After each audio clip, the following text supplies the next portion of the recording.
members of the Plenary Defense Staff Council, members of the Military Defense Council,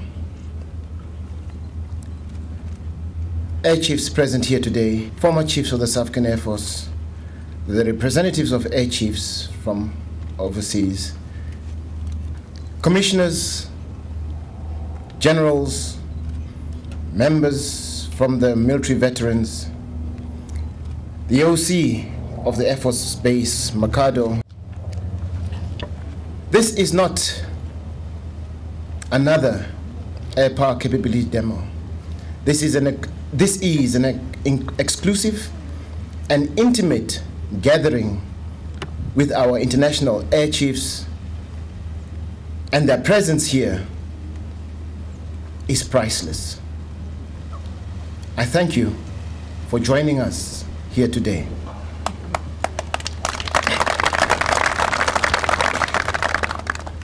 It is indeed a great pleasure for me to welcome you all to this magnificent venue at Roodeval Weapon Range for this second air capability demo for 2014. This is a biennial exercise which includes joint training, joint and autonomous force preparation, and the test and evaluation of aspects of our air power doctrine, which is updated continuously to be relevant with our battle space. The South African Air Force platforms today will demonstrate the key attributes of air power, namely flexibility, mobility, and air power. And the specialist will allude to this later in the program. We are particularly grateful for the time you have all taken to be here with us today, and in particular for the DoD's flagship course, the Executive National Security Program. The range falls under the command and control of the OC of Air Force Base Makado. And I can assure you, there are very few places in the world where air forces and stakeholders can expand weapons safely 7 minutes after takeoff. The primary role of the South African National Defense Force is to defend and protect the Republic and its people. Our mandate as the South African Air Force is to provide and manage the air defense capabilities of the Department of Defense.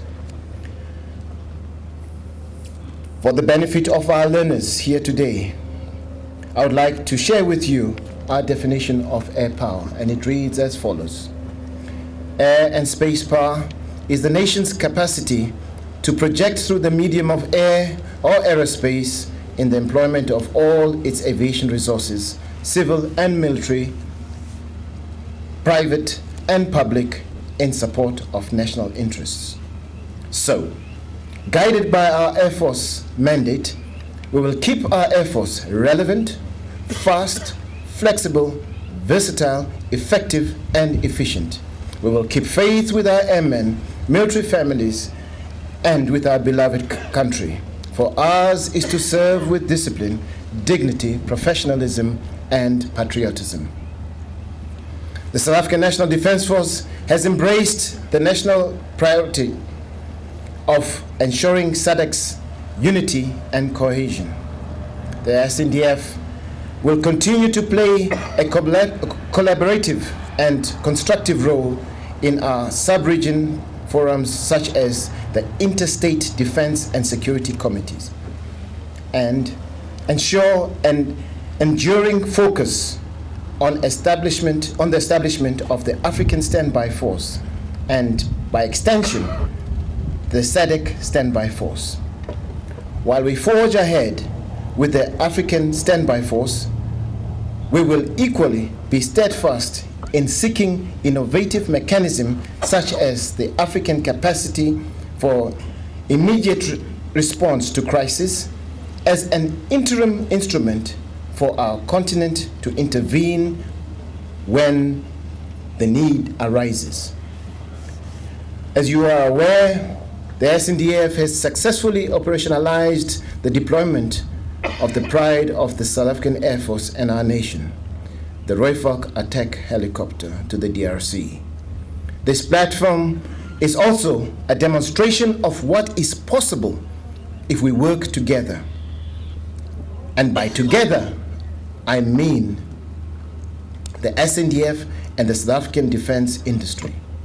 Together, we have designed, developed, produced, and fielded the best of its class in terms of attack helicopter.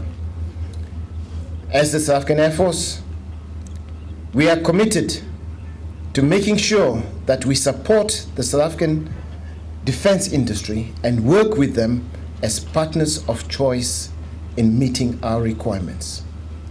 The air-powered capability demonstration was made possible by men and women of the South African National Defence Force, consisting of full-time and reserve force members, and not to forget our civilian component. We salute them all and thank them for their dedication and service. We would like to acknowledge the participation of non-SAF elements here today in the demonstration. These include the Special Forces, from the Joint Ops environment, the Airborne Forces, from the South African Army, and the medical personnel from the South African Medical Health Services. Their participation makes this a truly joint effort. Ladies and gentlemen, with those few words, I'd like to thank you very much. There is no task that was given to this Air Force that we were not able to carry out and carry out successfully. We've had a couple of accidents, as you might know. Unfortunately, this aviation, the flying business, is fraught with danger. These things happen. We wouldn't like for them to happen, but they do happen. But what I'm saying is, there's no task that was given to the South African Air Force that we didn't complete and complete successfully. So I would say that yes, the objectives were reached for what we intended today, but it doesn't mean that it's 100%. There are no improvement that needs to be done. Of course, as we go back, there's going to be some reassessment on the objectives so that we improve as we move forward. So we've built a lot of objectives here. We deploy the troops here, we deploy the aircrew here, we put them into a temporary airbase with all the commanders, and from that we do this exercise. And we also prepare for this exercise 2, 3, 4 weeks before the time, until we get to this 2 days. Yesterday was the exercise day, the final one, and today was the real day. So yes, we build up, but what the Major General has said, that you will always have something to improve on.